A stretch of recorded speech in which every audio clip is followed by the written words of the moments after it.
नमस्कार दोस्तों। आज देखिए हम लोग नदी का जो छूटा हुआ प्रश्न था पार्ट 2 डिस्कस करेंगे। पार्ट 1 नहीं देखे होंगे तो आप लोग देख लीजिएगा, प्लेलिस्ट में मिल जाएगा। देखिए सबसे पहला प्रश्न है, कुछ ही प्रश्न आज है। भारत में सबसे बड़ा नदी मुख किस नदी के मुख पर है? भारत में सबसे बड़ा नदी मुख किस नदी के मुख पर है? गोदावरी, कृष्णा, आपको भागीरथी है। बताइए इसका क्या होगा? नदी मुख मतलब होता है जहाँ पर नदियाँ गिरती है तो ज़्यादा पानी गिराती है, ठीक है ना, जीव जंतु यहाँ पर ज़्यादा रहते हैं। तो आप इसका आंसर बताइए। और देखिए इसका सही आंसर आपको होगा गोदावरी है, कृष्णा है, भागीरथी है, हुगली है। तो इसका आंसर होगा हुगली। पंजाब के निर्माण में सबसे महत्वपूर्ण नदी कौन सी है? देखिए सतलज, ब्यास, झेलम और सिंधु। देखिए इसका आंसर जो है आरआरबी जो माना है से डी माना है कि सिंधु नदी है।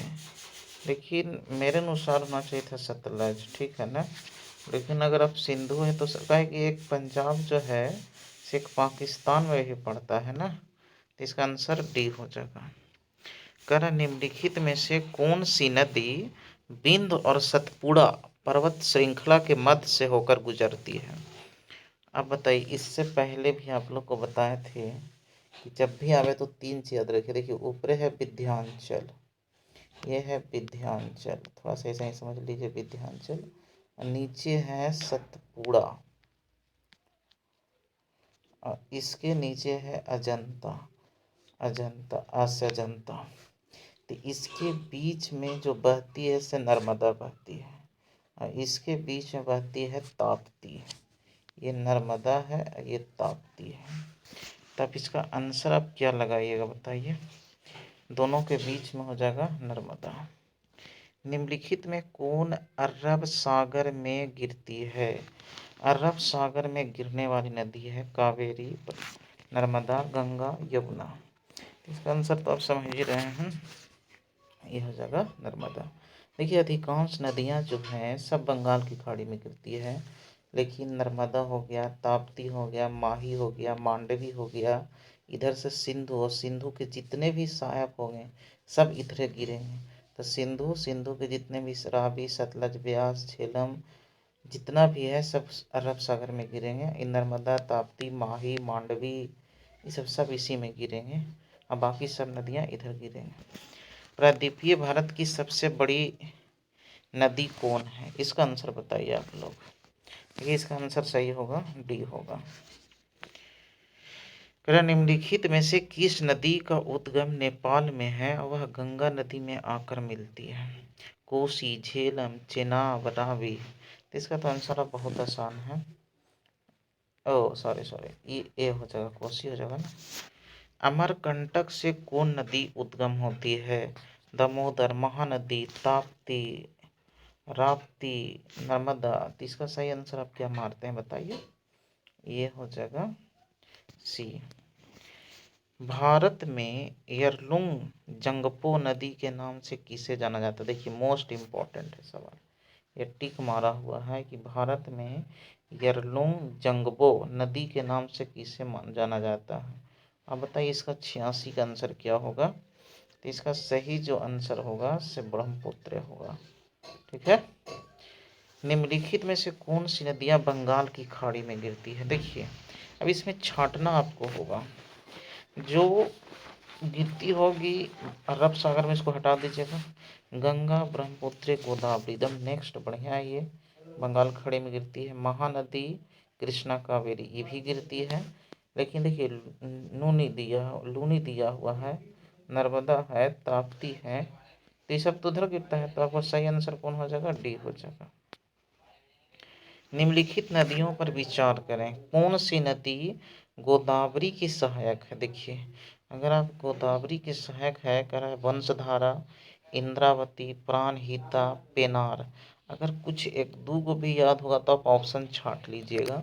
ये यूपीएससी में दिया हुआ है, तो यूपीएससी का क्वेश्चन है 88। देखिए इसमें सही आंसर जो है से डी होगा। 2 और 3 इंद्रावती और प्राणहिता। आगे चलिए, निम्नलिखित नदियों में से किसे जैविक मरुस्थल कहते हैं? जैविक मरुस्थल नयोल, दामोदर, भिवानी या भदार। देखिए नया क्वेश्चन है, इसका उत्तर हम बताइए किसको होगा। मोस्ट इम्पॉर्टेंट प्रश्न है, मोस्ट इम्पॉर्टेंट BVI है। इसका आंसर हो जाएगा बी, दामोदर। भारत का दूसरा बड़ा नदी बेसिन क्या है? मतलब कौन है भारत का दूसरा बड़ा नदी बेसिन? तो इसका सही आंसर होगा, ये हो जाएगा गोदावरी। निम्नलिखित में कौन सी नदी यमुना नदी में नहीं मिलती है? केन, बेतवा, चंबल, सोन। देखिए आप अगर सोन पढ़े होंगे तो सोन जो है ये पटना के दानापुर एक जगह है, तो वहाँ पर गंगा में आकर मिलती है। तो ये थोड़ी ना यमुना मिल रही, गंगा मिल रही है। अलकनंदा के साथ वह नदी कौन सी है जिसके संगम पर रुद्रप्रयाग स्थित है? बताइए। भागीरथी, मंदाकिनी, नंदागिरी या धौली गंगा। तो इसका सही आंसर जो होगा मंदाकिनी होगा, और नंदागिरी नहीं होगा, मंदाकिनी। 92 बी। नेक्स्ट, निम्न नदियों में किसका सबसे बड़ा जल ग्रहण क्षेत्र है? अब इसको ऑप्शन से नर्मदा, महानदी, मतलब कौन कौन ज़्यादा राज्य में प्रवाह होती है ये बताना है आपको। जल क्षेत्र ज़्यादा बड़ा है, तो इसका 93 का जो सही आंसर होगा गोदावरी हो जाएगा। करें निम्नलिखित में कौन सी नदियाँ कावेरी की सहायक नहीं है? हेमावती, आंकरावती, इंद्रावती, अमरावती। देखिए आप डीपली पढ़े हुए हैं तो इसका आंसर आप बता दीजिएगा। इसका आंसर होगा इंद्रावती। इंद्रावती नहीं है। नदियाँ और उसके सहायक नदियों में कौन सही सुमिलित है? मतलब ये बताना है कि कृष्णा भीमा के सहायक, भीमा जो है कृष्णा के सहायक है, लूनी सुक्री की सहायक है, गंगा पेनगंगा, गोदावरी, इंद्रावती। इसमें कौन सुमिलित नहीं है? तो गंगा के पेनगंगा तो होबे नहीं करेगा, ये कृष्णा का है। आइए नेक्स्ट, निम्नलिखित में से कौन सी नदी सिंधु की सहायक नदी नहीं है? रावी, ब्यास, चेनाब, तावी। ये तावी है, तावी है, तावी। अब बताइए इसका आंसर क्या होगा। इसका सही आंसर हो जाएगा डी। कह रहा है सतलज नदी का उद्गम स्थल कहाँ पर है? चीन में, पाकिस्तान में, भारत में, इनमें से कोई नहीं है। अब बताइए इसका सही आंसर जो होगा से डी होगा, और सॉरी बी होगा। निम्नलिखित नदियों में से कौन कथन सत्य नहीं है? महानदी का उद्गम छत्तीसगढ़ में होता है, गोदावरी का उद्गम महाराष्ट्र में होता है, कावेरी का उद्गम आंध्र प्रदेश में होता है, ताप्ती का उद्गम मध्य प्रदेश में होता है। अच्छा, कर्नाटक के ब्रह्मगिरी में होता है, कर्नाटक कावेरी का, तो आंसर ये हो जाएगा। नेक्स्ट, कह रहा है सिंधु नदी का उद्गम है हिंदुकुश पर्वतमाला, कारोकस पर्वतमाला, कैलाश पर्वतमाला, हिमालय पर्वतमाला। तो इसका सही आंसर क्या होगा बताइए। इसका सही जो आंसर हो जाएगा सर डी हो जाएगा, कैलाश पर्वतमाला।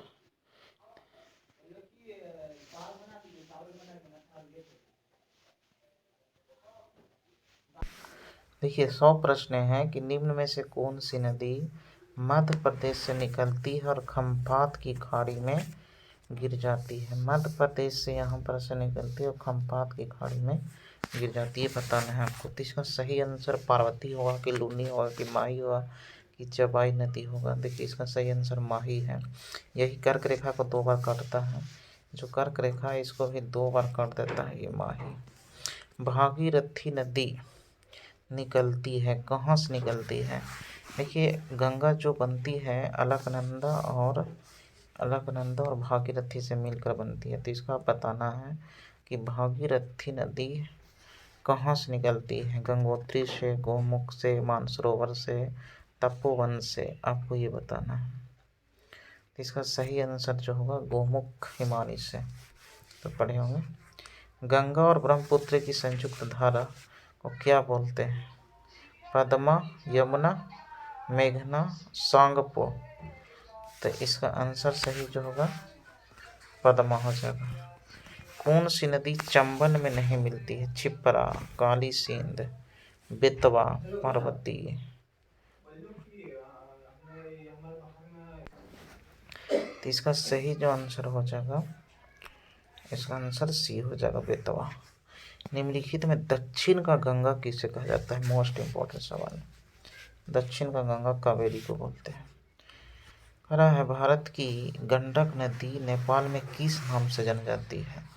गंडक को किस नाम से नेपाल में जानते हैं? तो इसका सही आंसर नारायणी। देखिए अब इसमें आपको मिलाना है कि सहायक नदी कौन कौन है। अब देखिए अपने सोचिए थोड़ा सा। यमुना, अच्छा जो याद है उसको सब पहले मिलाइए। कृष्णा का भीमा है, कैसे याद रखेंगे भाई? कृष्ण भगवान और भीम भगवान दोनों बढ़िया पटता था। ब्रह्मपुत्र तीस्ता है ना। अगर एक और मिल जाए तो कम हो जाएगा। हाँ, तो यमुना हो गया चंबल, और गोदावरी का ये हो जाएगा, एगो बच्चा हुआ है तो इसको देख लिए। निम्न कौन सी नदी उड़ीसा में अपना डेल्टा बनाते हैं? जो उड़ीसा से गुजरेगा वही ना बनावेगा। हो, गोदावरी, महानदी, नर्मदा, ताप्ती। तो इसका सही आंसर हो जाएगा महानदी। दूध गंगा निम्न में से किस राज्य में स्थित है? एक नदी है, जम्मू कश्मीर, हिमाचल प्रदेश, उत्तराखंड, पश्चिम बंगाल। देखिए दूध गंगा नदी किस में है? 108 का आंसर जो है जम्मू कश्मीर में होगा। इसको थोड़ा देख लीजिएगा आप। अंतःस्थलीय अपवहन नदी का उदाहरण क्या है? अंतःस्थलीय अपवहन नदी का उदाहरण क्या है? 9 के बी, तो घग्गर नदी है ना। भारत में कौन सी सबसे लंबी नदी है? गोदावरी, नर्मदा, कृष्णा, यमुना। अब बताइए, निम्नलिखित में पूछ रहा है। अगर सबका डिस्टेंस याद होगा तो आप ऐसे भी अनुमान से बताइए। गोदावरी होगा, नर्मदा होगा, कृष्णा होगा, यमुना होगा। 110। तो इसका सही आंसर हो जाएगा ए, क्योंकि दक्षिण भारत का यही सबसे बड़ा है। थोड़ा सा बचा हुआ है। बिहार में बहने वाली नदियों में किसका उद्गम स्थान अमरकंटक से होता है? ये बिहार वाले बच्चों के लिए है। तो सोन नदी का उद्गम स्थल होता है। नेक्स्ट करें, कौन सी नदी बिंद और सतपुड़ा के बीच में बहती है? बताइए। ये तो कितना बार बता दिए हैं, इसका आंसर डी हो जाएगा। नेक्स्ट, निम्नलिखित में से कौन सी एक पश्चिम की ओर नदियों में अरे बाप रे बाप, निम्नलिखित में कौन सी एक पश्चिम की ओर बहने वाली नदियों को उनके नदी बेसिन को घटते आकार के आधार पर इसको बताना है। घटते मतलब सबसे घटते घटते घटते घटते बताना है। नर्मदा, ताप्ती, साबरमती। इसका आंसर आप बताइए। तो इसका सही आंसर जो होगा डी हो जाएगा। भारत और नेपाल के मध्य कौन सी सीमा बनाता है? इसका तो टिक मारा हुआ सरयू बनाता है। अच्छा, ये मोस्ट इम्पोर्टेंट ये भी सवाल है। देखिए इतना हार्ड प्रश्न पूछा हुआ है। हिमालय की नदियाँ सदाबहार होती है, सही बात है। प्रायद्वीपीय नदियाँ मौसमी होती है, ठीक है। हिमालय की नदियाँ बहुत छोटे डेल्टा गठन करती है। प्रायद्वीपीय नदियों की पानी की मात्रा कम होती है। इसमें गलत कौन है? इसको छांटना है। बताइए क्या होगा? ये तो सही है, ये भी सही है, ये भी सही है, तो ये क्या हो जाएगा? गलत हो जाएगा, सी। का एक बहुत बड़ा डेल्टा बनाती है हिमालय की नदियाँ। 2-4 प्रश्न हुआ है, 3 प्रश्न बचा हुआ है। करें, निम्नलिखित में कौन सी नदी ब्रह्मपुत्र की सहायक नदी है? देखिए इसमें छांटना पड़ेगा आपको। लोहित है, दिबांग भी है, कमेंग है। 1-3 ऑप्शन में तो मिल रहा है 116, लेकिन इसमें कमेक भी है, तो 1, 2, 3 हो जाएगा। यूपीएससी में पूछा हुआ है। कालिंदी नदी का दूसरा नाम क्या है? कालिंदी नदी किसका दूसरा नाम है? 117 बताना है आपको। 117 का आंसर सी होगा। कालिंदी जो है ब्रह्मपुत्र का ही नाम है, यमुना का ही है। केन नदी निम्नलिखित में से किसकी सहायक है? चंबल का, यमुना का, किसका है बताइए। 108 का सी हो जाएगा, है ना। अब इसमें है कि भारत और बांग्लादेश के बीच एक नदी को लेकर विवाद है, उस नदी का क्या नाम है? तो सिंपल प्रश्न हो गया। ब्रह्मपुत्र है, कि ई है कि गंगा है कि तीस्ता है, तो इसका आंसर तीस्ता होगा, तीस्ता होगा। तो बस आज का यहीं तक क्लास है, आज ये पूरा चैप्टर ख़त्म हो गया। हम लोग नेक्स्ट क्लास में पढ़ेंगे नदियों के किनारे अवस्थित शहर। आप लोग इसको एक बार पढ़ के आइएगा डोसेंट से, और उसके बाद आप टिक मारिएगा कितना आप सही कर पाते हैं, ठीक है ना। Thank you for watching. और ये बहुत ही छोटा प्रश्न है, 23 को इसमें प्रश्न दिया हुआ है, और इसके बाद पढ़ेंगे भारत की प्रमुख बांध। तो थैंक यू।